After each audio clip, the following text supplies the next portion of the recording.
Busca primero el reino de Dios y su justicia perfecta, y lo demás añadido será. Aleluya, aleluya.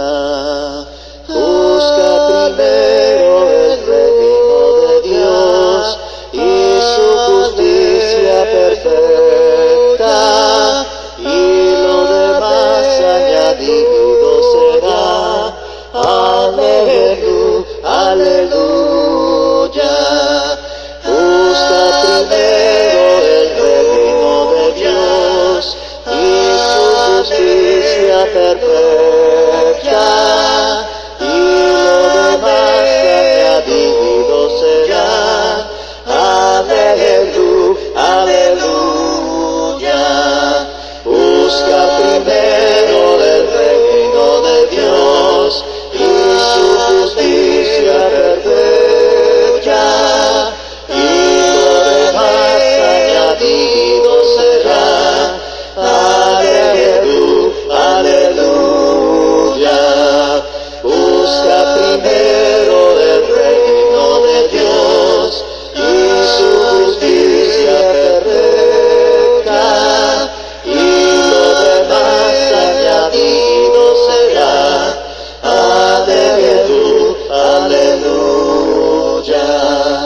Busca primero el reino de Dios y su justicia perfecta, y lo demás añadido será. Aleluya, aleluya.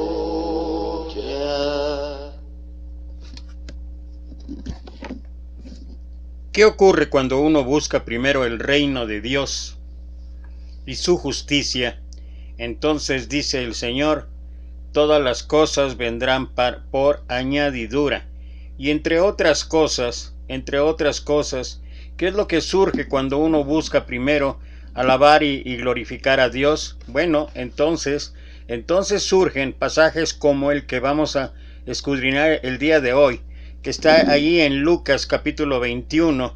Y antes de leerlo, sí quisiera decirte o compartirte que este pasaje nos muestra cuáles son las ofrendas que verdaderamente alaban y glorifican a Dios. Dice el pasaje Lucas capítulo 21 versículo 1 al 4, y lo voy a permitir leerlo en la traducción lenguaje actual. Jesús estaba en el templo y vio cómo algunos ricos ponían dinero en las cajas de las ofrendas. También vio una viuda que echó dos moneditas de muy poco valor. Entonces Jesús dijo a sus discípulos: les aseguro que esta viuda pobre dio más que todos los ricos, porque todos ellos dieron de lo que les sobraba, pero ella, que es tan pobre, dio todo lo que tenía para vivir. Y bueno, entre otras cosas, lo que me llama la atención el pasaje en primera instancia es la reflexión que podemos hacer en torno a la actitud, al pensamiento, a la acción de la viuda al efectuar este acto, y sobre todo la reacción de parte de nuestro Señor. Pero vale la pena hacer algunas consideraciones, y vale la pena también que nosotros podamos enumerar todas y cada una de las circunstancias y situaciones que prevalecían en el tiempo que ocurrió esto, y sobre todo la situación de la viuda, la situación de nuestro maestro, y por otro lado también las enseñanzas que esto puede producir en cada uno de nosotros con respecto a aquello que alaba y glorifica a Dios. Y esto quiero hacerlo a través de esa reflexión, y sobre todo una reflexión de muchas preguntas que tienen en torno que ver con lo que el pasaje ofrece. Hay que tomar en cuenta, en el Antiguo Testamento hay muchas promesas para viudas y huérfanos. En el Salmo 10, 14 al 18 y 68, 6, probablemente la viuda en el texto también había oído de estas promesas. El dinero que se juntaba en el templo se usaba para restaurarlo. el templo quedó listo en el año que de veras, que increíble, increíble todo lo que ocurre alrededor nuestro de manera física, lo que podemos ver tangiblemente y lo que el Señor piensa. El templo quedó listo en el año 63 después de Cristo y fue destruido en el año 70 después de Cristo, unos 30 aproximadamente en el año 33, perdón, unos 30 años después de estos incidentes. ¿Por qué la gente en general sacrifica algo? Y esto es en todos los grupos religiosos. Según Marcos, el cofre de las ofrendas estaba puesto en un lugar muy visible. Esto lo podemos constatar en Marcos capítulo 12, versículo 41. Si todos supieran cuánto da cada quien, ¿qué tanto afectaría el sacrificio de uno? Y bueno, solamente hay que pensar, y ya lo he mencionado, esto lo digo por lo que he visto en, no sé, 30 años, lo que he visto de verdad cuando pasan la charola de la ofrenda en los días domingos, cuando celebramos este acto en cumplimiento a 1 Corintios capítulo 16 versículo 1, veo como algunos, o sea, me incluyo, como estamos así de reojo, o algunos literalmente viendo a ver qué es lo que deposita tal o cual hermano o hermana para ver si realmente tiene una consagración al Señor. ¡Qué bárbaros! Si la viuda del texto hubiese sabido que la estaban observando, ¿qué es lo que tal vez hubiera pensado? En la sociedad judía en aquel tiempo no conocían al cuidado social o el trabajar fuera de casa cuando se trataba de mujeres. Piensa en la situación que usted hubiese perdido a su marido y estaría intentando cuidar y mantener a su hijo o hijos en esa sociedad. ¿Qué dificultades tendría para confrontar? ¿Para quién o para qué usted estaría dispuesto a donar sus últimos centavos tratándose de la ofrenda al Señor? ¿Qué hace que algunas personas le dan a Dios todo lo que necesitan para vivir? Piense en diferentes opciones. Si Dios hubiera obligado a la viuda a donar sus últimos centavos, ¿qué hubiera pensado la viuda de él? ¿Qué diferencia hay entre alguien que dona con gratitud lo que ha recibido de Dios y con que alguien dona para recibir algo de Dios? O sea, son dos cuestiones aparentemente iguales pero diferentes, porque una cosa es la gratitud de lo que hemos recibido de Dios y otra es donar o dar o tener generosidad para recibir una recompensa o para recibir en este caso algo de Dios. ¿Por qué alguien dona de lo poco que tiene y alguien no dona nada de lo mucho que tiene? ¿Cómo era la fe de la viuda? ¿De dónde recibió la viuda la confianza en que Dios iba a cuidarla a ella y a sus hijos? Es difícil para nosotros creer que Dios nos cuida y también a nuestros hijos, hablando económicamente. ¿Qué había de recibir la viuda de Dios? ¿Qué hemos recibido nosotros de Dios? Esto hay que compararlo a la luz de esa imagen, a la luz de este pasaje, a la luz de lo que estamos viendo acerca de la actitud y la acción de la viuda. Piensa por un momento. Esa noche los niños se acostaron con hambre en esa casa. ¿Y por qué? ¿Por qué podemos decir si sí o decimos no? ¿Qué cree usted que sea más dañoso para sus hijos o nietos? ¿Que a veces sufren por lo que les falta algo o que reciban siempre todo lo que necesitan y piden? También igual son dos cuestiones para analizar, para reflexionar. ¿Qué querrá Dios que usted sacrificara hoy por él o por alguien cercano? Esta es una reflexión personal y voy a tratar este punto de la generosidad, esa generosidad que se manifiesta en algunos. En verdad, y aquellos que somos partícipes de recibir esta generosidad, debemos estar agradecidos con ellos, por dejarse ser utilizados por Dios para ser generosos, pero la alabanza y la gloria es para Dios. ¿Qué herencia dejó la viuda para sus hijos? Compare la herencia que les dejó la viuda a sus hijos con la herencia que le dejaron los ricos del texto a sus hijos. ¿Qué herencia quisiera usted dejarles a sus hijos? Y bueno, Tal vez pudiéramos emitir algunas opiniones, algunos juicios, tal vez pudiéramos emitir algunas cuestiones, incluso utilizando la Escritura, pero lo cierto es que la respuesta para todo esto, para todas las cuestiones que he tratado de interrogarnos, no solamente en la actitud de la viuda, sino en la actitud que debe prevalecer en nosotros, es y será que en todo momento, en todo lugar, en cualquier situación, en cualquier circunstancia, siempre hay buenas nuevas de parte de Dios. Y quiero empezar reflexionando en lo que Filipenses capítulo 4 versículo 19 dice: mi Dios pues suplirá todo lo que os falte conforme a sus riquezas en gloria en Cristo Jesús. Y en verdad que aunque es difícil pasarlo al lado tangible, al lado material, al lado incluso económico, este versículo, este texto que dice ahí Pablo en Filipenses, lo cierto es que hay ocasiones en que la mayoría de nosotros tenemos que darnos cuenta que nuestra visión es más en lo tangible, es más, andamos más por vista que por fe. Y aunque haya quienes de inmediato defiendan esa actitud o esa situación, que no, nosotros andamos por fe, pero cuando llegan los problemas, cuando llegan las circunstancias como las que estamos viviendo en este momento y que se pueden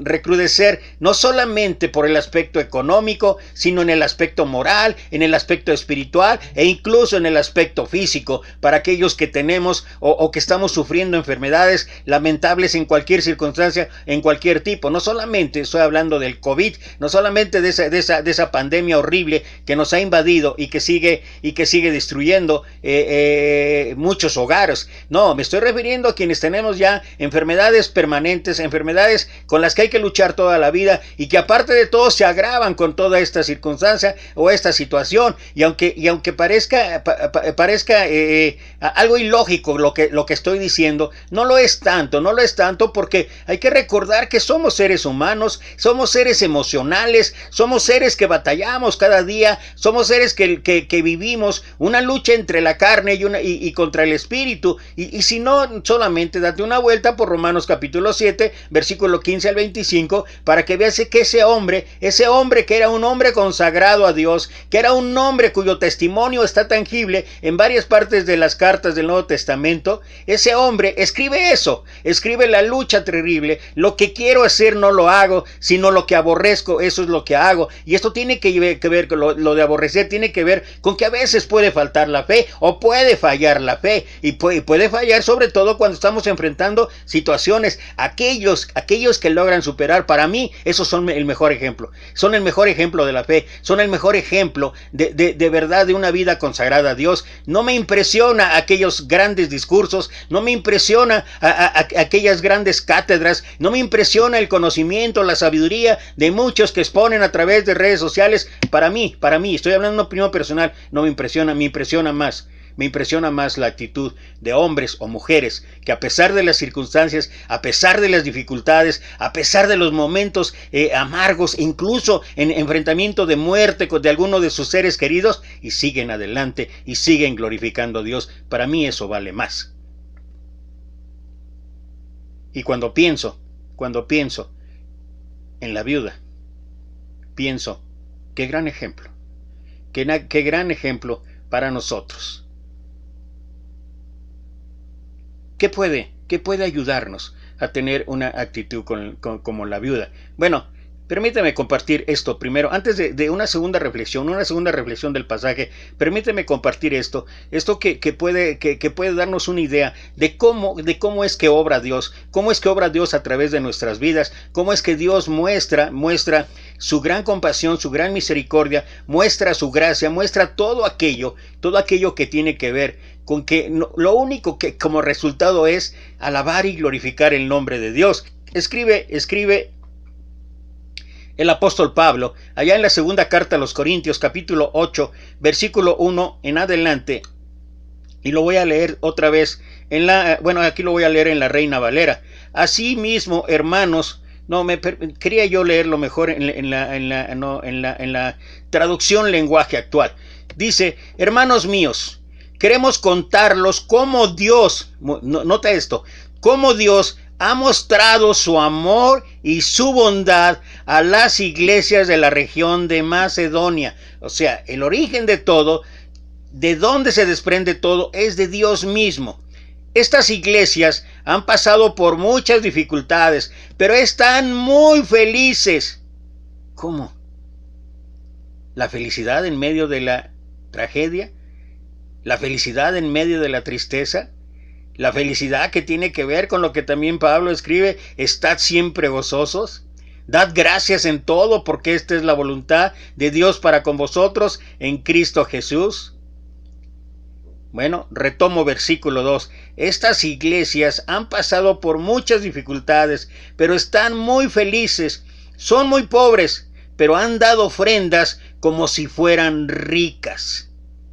Les aseguro que dieron todo lo que podían y aún más de lo que podían. No lo hicieron por obligación, sino porque quisieron hacerlo.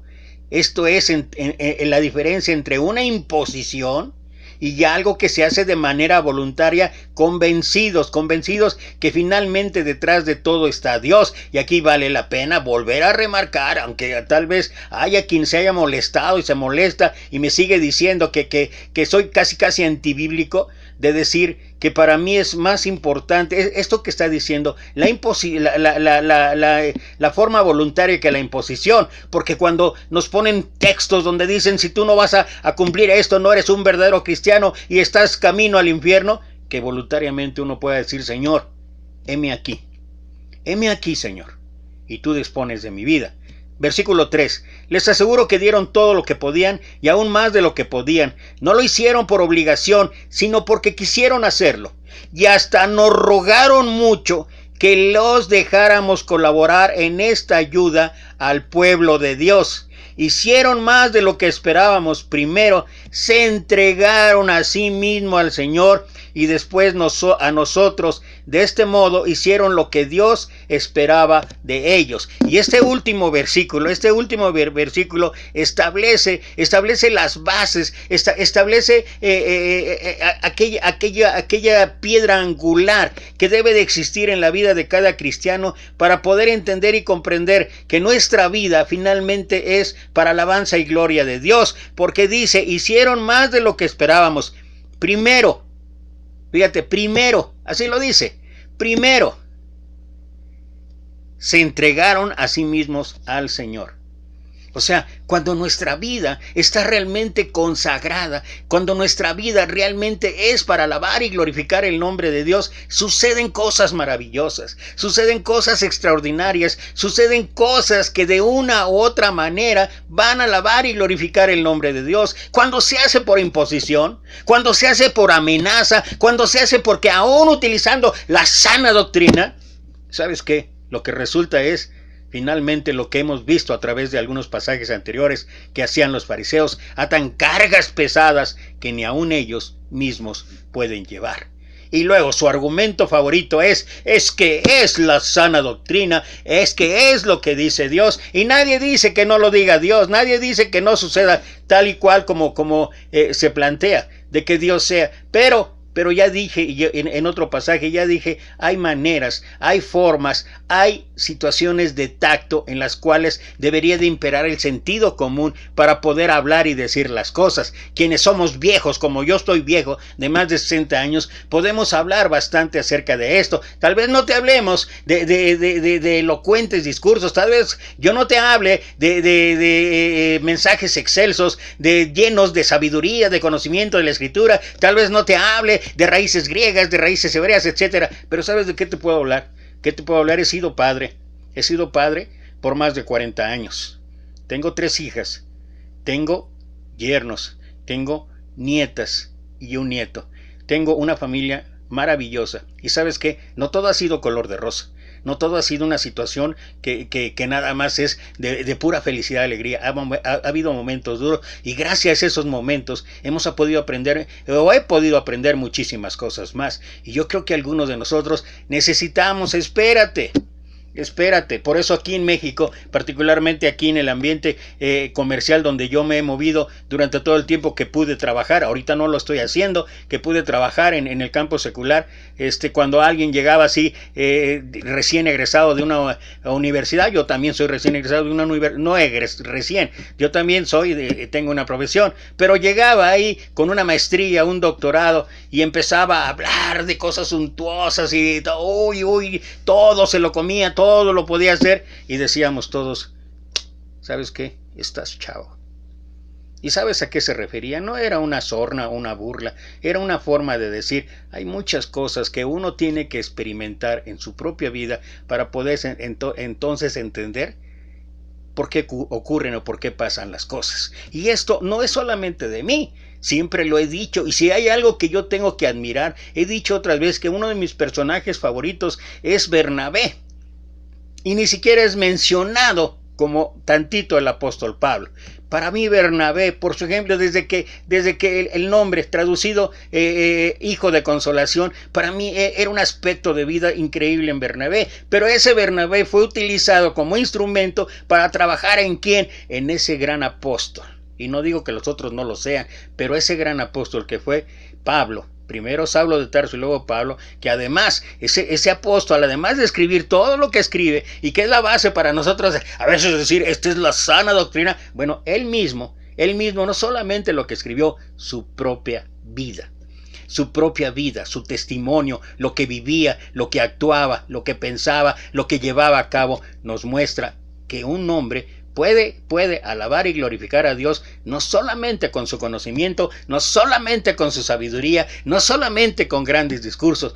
Alaba verdaderamente a Dios con su propia vida, con los actos de su vida. Y después de que tú te das una vuelta por 2 Corintios capítulo 11 del 4-5 en adelante y ves todo lo que pasó Pablo, y ese hombre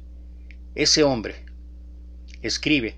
Y después de lo que escribe, es cierto, inspirado por el Espíritu de Dios, pero muchas cosas que el Espíritu Santo le inspira es por todo lo que él había vivido. Eso es lo que hablo, esa es la experiencia que hablo. Hasta que no vive y uno enfrenta todas y cada una de las situaciones, circunstancias difíciles y de diversas índoles, entonces uno puede comprender, mira lo que dice aquí, es cierto totalmente lo que dice.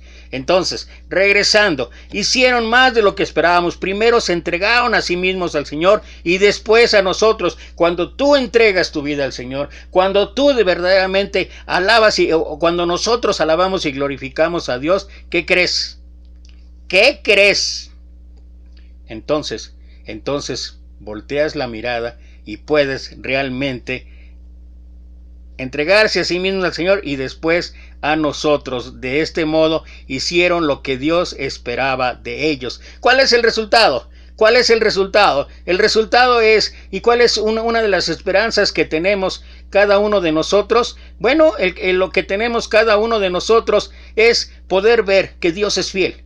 Ya mencioné Filipenses 4:19, mi Dios pues suplirá todo lo que os falte conforme a sus riquezas en gloria en Cristo Jesús. Y uno de los textos favoritos de muchos de nosotros y de mucha gente es lo que habla Salmo 37:25, y lo voy a leer en la traducción lenguaje actual. Ni antes cuando era joven, ni ahora que ya soy viejo, he visto jamás gente honrada viviendo en la miseria, ni tampoco que sus hijos anden pidiendo pan. Y esa es la respuesta de Dios, esa es la promesa de Dios. Podemos tener la certeza y la seguridad de que Dios no se va a olvidar que nosotros, que Dios se agrada de un corazón contrito y humillado, de un corazón que se entrega a Él, que alaba a Él, que glorifica a Él, que da capaz de entregar todo, absolutamente todo a Él. Eso fue lo que hizo la viuda.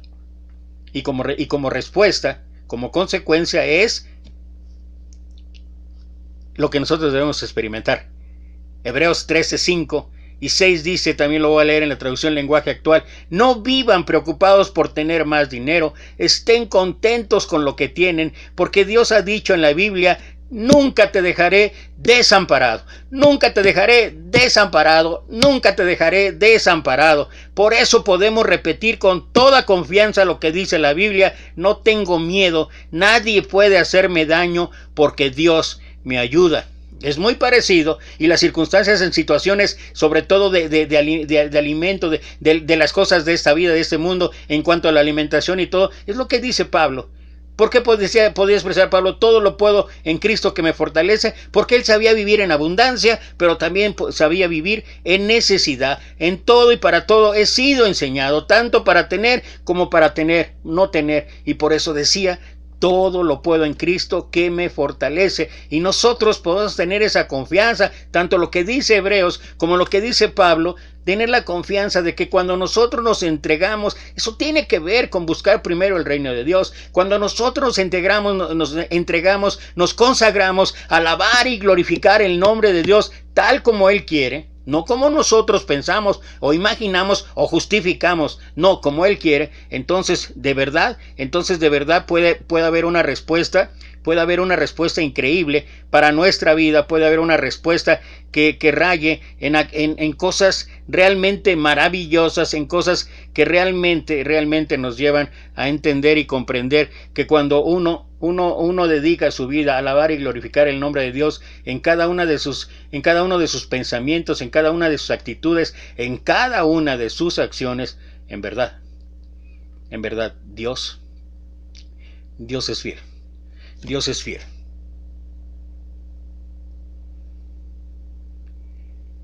Al leer los evangelios y familiarizarnos con la vida de Jesús y sus enseñanzas, encontraremos un caudal de bellas y ricas lecciones que pueden ayudarnos grandemente en nuestra vida cristiana. Jesús se topó con diferentes tipos de personas a través de su vida terrenal: gente rica, pobres, educadas y de diferentes niveles sociales. Podemos también ver el trato de Jesús para con todos. En el relato de Lucas sobre la viuda, la Escritura no dice quién era esta mujer, cuál era su nombre, de qué tribu descendía, solo nos dice que era una viuda pobre. ¿Cómo Jesús sabía que esta mujer era viuda? Sabemos que él tenía todos los atributos divinos de Dios y por tanto sabía todas las cosas. No hay nada que pueda escapar a la atención y presencia de Dios. Vio a los ricos, hablando específicamente ya del pasaje.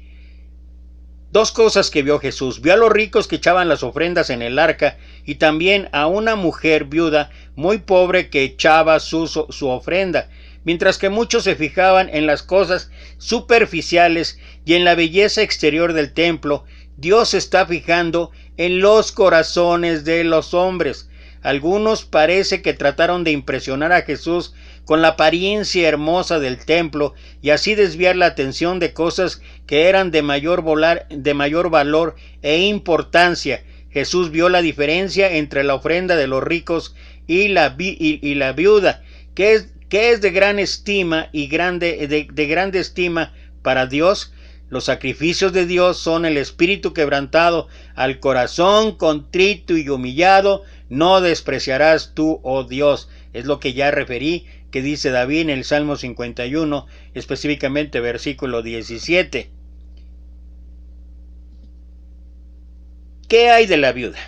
Jesús la exaltó, echó más que todos, aunque era poco comparado con lo que habían puesto los ricos, pero era todo lo que tenía. Esa era la gran diferencia. Aunque esta viuda era pobre materialmente, fue rica para con Dios. Aunque no tenía alta educación, una vida triste tal vez y de poca importancia para la sociedad, tenía algo de mucho valor, de mucho más valor que el dinero y las cosas perecederas de esta vida. Tenía fe. Por tanto, confiaba en que Dios no la iba a olvidar. Tenía esperanza, por la cual no dudó en ningún momento deshacerse de sus dos únicas monedas. Estaba haciendo tesoros en el cielo, donde estaba puesta su esperanza. Lo que dice Mateo capítulo 6, versículo 19 al 21. Estaba haciendo depósitos para aquel día, tal como expresa Pablo en 2 Timoteo capítulo 1, versículo 12. Aunque llevaba una vida dura y difícil, tenía riquezas espirituales de gozo y sobre todo de mucha esperanza. ¿En qué consiste la grandeza? Consiste sencillamente en tener la fe y la esperanza en Dios y demostrarlo con hechos como hizo la viuda. Jesús no pasó por alto la obra de esta pobre viuda, la reconoció ahí ante los demás. Que para Dios es grande y de gran ¿qué es para Dios grande y de grande estima? Que le conozcamos, que pongamos la fe y la esperanza en Él, no en las riquezas ni en el conocimiento de este mundo, sino en las riquezas de la vida eterna, como lo hizo la viuda.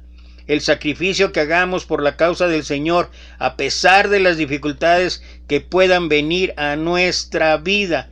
¿Qué aprendemos de esta o qué podemos reflexionar de esta enseñanza de nuestro Maestro?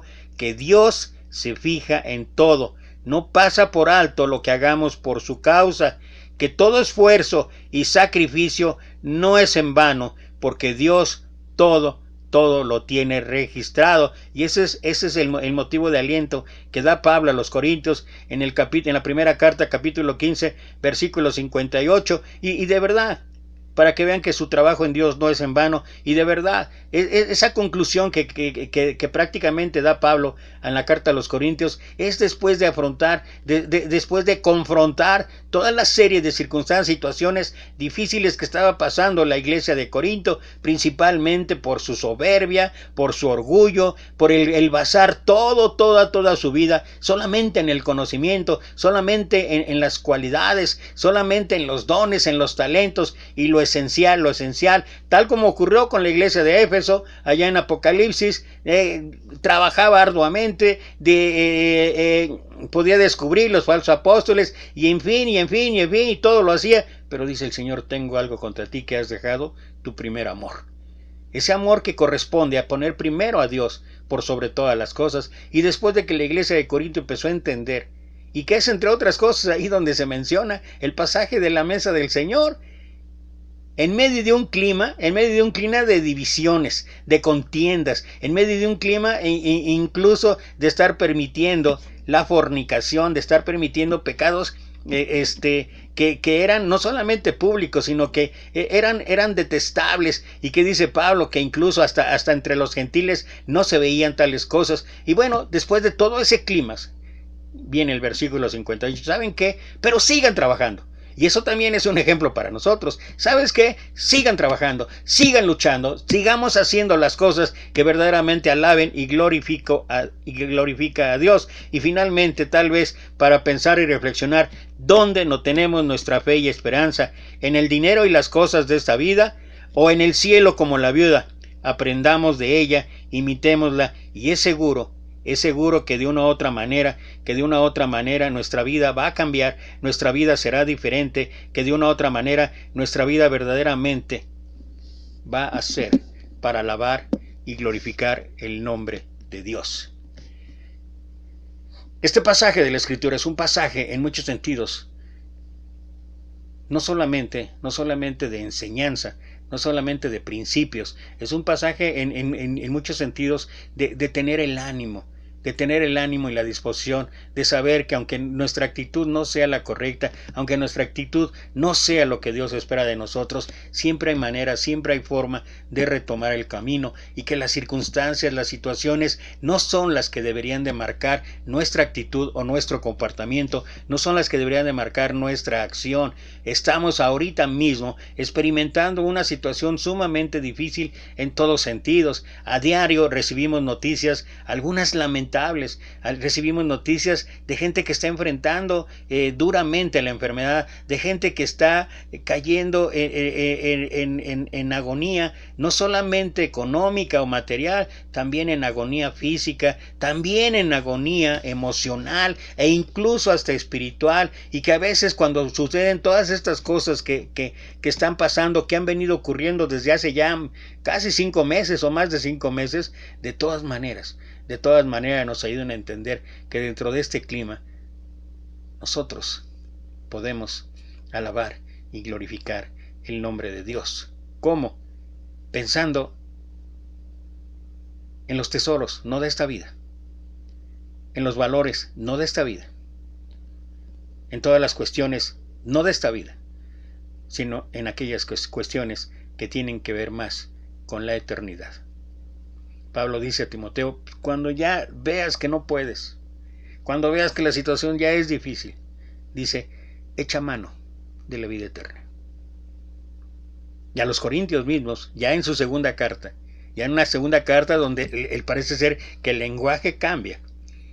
En la segunda carta a los Corintios, donde parece ser que las situaciones empiezan a cambiar, empiezan a modificarse. Parece ser que ahora sí ya los Corintios han aprendido la lección. Parece ser que si bien es cierto, todavía hay problemas, como tenemos problemas todos los seres humanos, en todos los tiempos, a pesar de ello, Pablo, ya en su segunda carta, los anima, los exhorta, hay que seguir luchando, no basta, como escribió a los Filipenses, capítulo 1, versículo 6, estando persuadidos de esto, que el que comenzó en vosotros la buena obra, la perfeccionará hasta el día de Jesucristo. Y mientras tanto tropezamos, mientras tanto tenemos errores, mientras tanto fallamos, pero cuando mantenemos puestos los ojos en Jesús, dice Hebreos, capítulo 12, el autor y consumador de la fe, cuando mantenemos eso, entonces, mira lo que escribe en la segunda carta a los Corintios, capítulo 4, versículo 16 al 18, y con esto quiero terminar este mensaje, que ya vimos qué es lo que alaba y glorifica a Dios, cuáles son las ofrendas que alaban y glorifican a Dios, ofrendas en todo sentido, no solamente económico, material, en todo sentido, en sentido físico, en sentido espiritual, en sentido emocional, moral, etcétera, etcétera, ¿verdad? Pero quiero sobre todo con esto que escribe Pablo, que es también para nosotros, que seguramente era parte de la actitud que tuvo la viuda, y por lo cual fue exaltada delante de todos por nuestro Maestro. Por eso, dice 2 Corintios 4, 16 al 18, y lo voy a volver a leer en la traducción lenguaje actual. Por eso no nos desanimamos, aunque nuestro cuerpo se va gastando, fíjate, nuestro espíritu va cobrando más fuerza. ¡Wow! Las dificultades que tenemos son pequeñas. Pablo, son pequeñas. Pablo lleva un año luchando,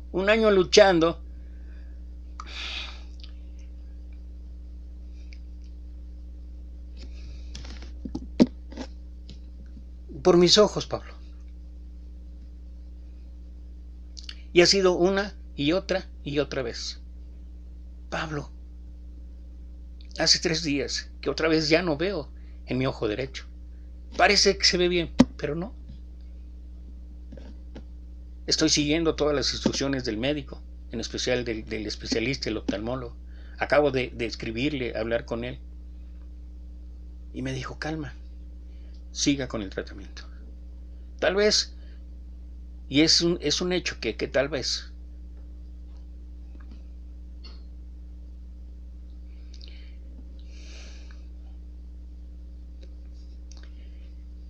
no recuperaré la visión de mi ojo derecho.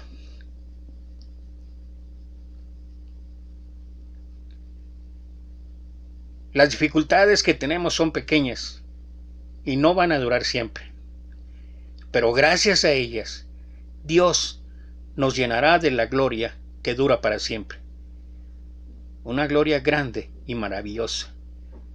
Porque nosotros no nos preocupamos por lo que nos pasa en esta vida, que pronto acabará. Al contrario, nos preocupamos por lo que pasará en la vida que tendremos en el cielo. Ahora no sabemos cómo será esa vida, lo que sí sabemos es que será eterna. Y bueno, la traducción Reina Valera termina no mirando las cosas que se ven, y fue motivo hasta de risa para mi vida. Pues yo de por sí no veo ya, o medio veo, pero gracias a Dios con lo que veo de mi ojo izquierdo me es suficiente para seguir luchando. ¿Luchando para qué? Como dice aquí, no nos preocupamos por lo que nos pasará en la vida que tendremos en el cielo. Ahora no sabemos cómo será esa vida, lo que sí sabemos es que será eterna. La viuda echó todo lo que tenía. Ella no estaba pensando qué iba a pasar, si aquella noche habría cena o comida para sus hijos. No estaba pensando de qué manera iba a sobrevivir al pago de luz. Bueno, estoy imaginando. No estaba imaginando cómo iba a poder pagar el cable, o cómo iba a poder pagar el internet, cómo iba a poder seguir promocionándose en las redes sociales. Y no estoy siendo irónico, pero es parte de lo que nosotros vivimos hoy en día. Esto sí lo vivimos nosotros hoy en día, ella no. Pero tenía problemas más serios, más fuertes, más duros, por su condición de mujer y por cómo era tratado esa situación allá en la antigüedad, y particularmente en el primer siglo. Y sin embargo ella dio todo lo que tenía. ¿Por qué? Porque ella sabía, mi Dios pues suplirá todo lo que os falte. Y aquí hablo económico, material, laboral, emocional, espiritual. Mi Dios pues suplirá todo lo que os falte conforme a sus riquezas en gloria en Cristo Jesús. Un discípulo sabe, aplica, vive las ofrendas que alaban y glorifican a Dios. Y que ese sea el constante en nuestras vidas. Así pues, si coméis o bebéis o hacéis otra cosa, hacedlo todo para la gloria de Dios. Gracias otra vez. Le damos muchísimas, primero, la gracia y la honra sea para Dios por permitirnos compartir este mensaje una vez más en esta serie que hemos llamado Discípulo. Gracias otra vez. Todavía el día de mañana grabamos igual por ahí el filo de las 2:30 de la tarde. Y bueno, mientras tanto, pues te mando 1,000,000 de bendiciones. Hasta pronto.